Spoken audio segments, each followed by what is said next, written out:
గడుస్తున్న కొద్దీ మనుషులు ఈ భూ ప్రపంచంపై ఉన్న అన్ని అడవులు, సముద్రాలు లాంటి ప్రకృతి ప్రాంతాలను ఆక్రమించుకుంటూ పోతున్నారు.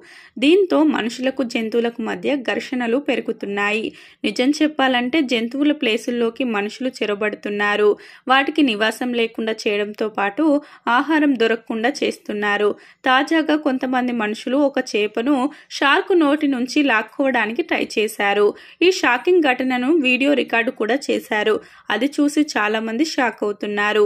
ఈ వీడియోను సోషల్ మీడియాలో పెట్టిన కొద్దిసేపటికే చాలా మంది దీన్ని చూశారు. ఇది ఒక పెద్ద వివాదానికి దారితీసింది. ఒక జంతువు తన ఆహారాన్ని తింటున్నప్పుడు దానికి అంతరాయం కలిగించడం సరైనదా? మనం జంతువుల జీవితాలపై ఎంత ప్రభావం చూపిస్తున్నామని చాలా మంది చర్చిస్తున్నారు. ఈ సంఘటన అమెరికాలోని శాన్ డియాగోలో సముద్రం దగ్గర జరిగిందని డైలీ మెయిల్ అనే పత్రిక చెప్పింది.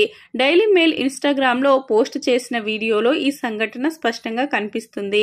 ఈ వీడియోలో ఒక పెద్ద ట్యూనా చేపను ఒక మకో షార్క్ పట్టుకుంటున్న తీరు చూపించారు. చేపను షార్క్ నోటి నుంచి లాక్కోవడానికి మత్స్యకారులు ప్రయత్నిస్తున్నారు. కొంతమంది పడవ అంచున వంగి చేపను లాగడానికి ప్రయత్నిస్తుంటే మరికొంతమంది వారికి సహాయం చేస్తున్నారు. ఇలా కొన్ని క్షణాలు టగ్ ఆఫ్ వార్ జరిగిన తర్వాత మత్స్యకారులు చేపను షార్క్ నుంచి లాక్కోవడంలో విజయం సాధించారు. చివరికి షార్క్ అక్కడి నుంచి చాలా బాధగా వెళ్లిపోయింది. ఈ దృశ్యం చూశాక కళ్ళ వెంట నీళ్లు తిరిగాయని నెటిజన్లు కామెంట్లు చేస్తున్నారు. మత్స్యకారులు చేపను దొంగిలించడంపై ప్రజలు చాలా కోపంగా ఉన్నారు. షార్క్ పట్టుకున్న ఆహారాన్ని మనుషులు తీసుకోవడం చాలా తప్పు అని అంటున్నారు. షార్కును ప్రశాంతంగా ఆహారం తిననివ్వాలని, అది వాటి సొంత ప్రాంతమని అంటున్నారు. కొంతమంది మత్స్యకారుల ప్రవర్తన చాలా చెడ్డది అని, వాళ్లపై జరిమానా విధించాలని కూడా అంటున్నారు. కొంతమంది మత్స్యకారుల బోటు మునిగిపోవాలని కూడా కోరుకుంటున్నారు.